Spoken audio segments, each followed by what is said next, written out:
So you've been trolling through some internet forums about running and you've run across this term RPE and you're like, what the hell is that? Well, it's rate of perceived exertion, and on today's episode of Runner's High, I'm going to explain what that is and how you can use it.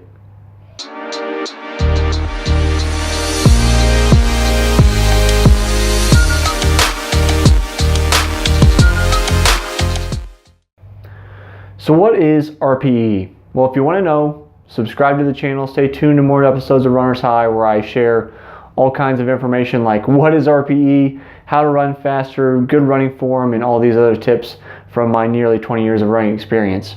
So on to what is RPE? RPE stands for rate of perceived exertion, and it is exactly what it sounds like. The rate or the effort you perceive to be, putting out. How do you feel? It's all about this internal dialogue of how you feel, how hard you're working. Now, you might see something called the Borg RPE scale, which historically is on a 14-point scale. A little silly because, at least in our culture, we don't count by 14s. We're a base 10 culture. We count by 10s. Math nerds, leave me a comment below. Make your case for base 2 or base 14 or whatever you want to do. We'll have that conversation later, but we count in base 10, typically speaking. So I would actually say forget about the Borg scale on 14. Try to use the 1 to 10 scale. What does that actually mean? I like to set the bounds of that scale and then kind of leave the middle up to you.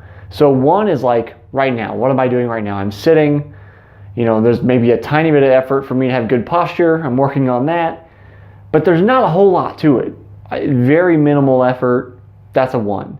A 10 is like lungs are screaming, legs are screaming. You just absolutely cannot go any harder. And then in between there, it actually shifts.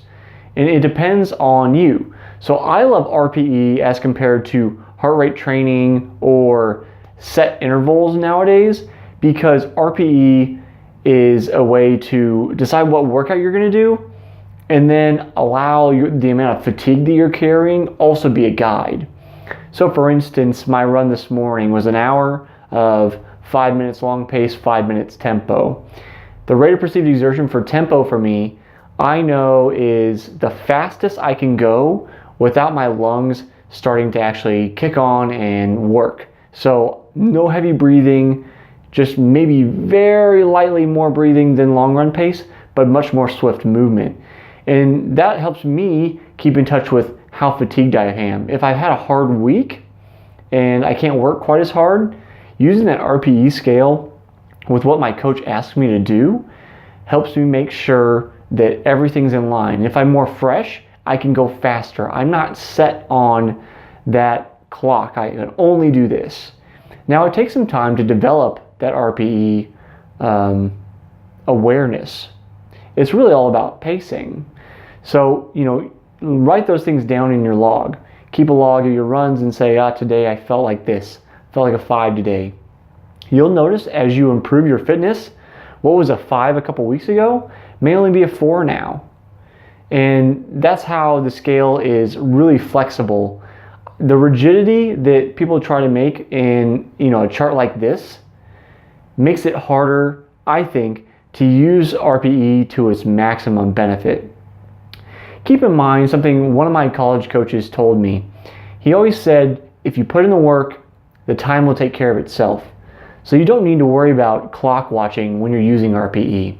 So that's it. That's the whole thing. Keeping track of how do you feel about it. And really, that's the crux of pacing and being a great endurance runner. I'll see you next time on the next episode of Runner's High.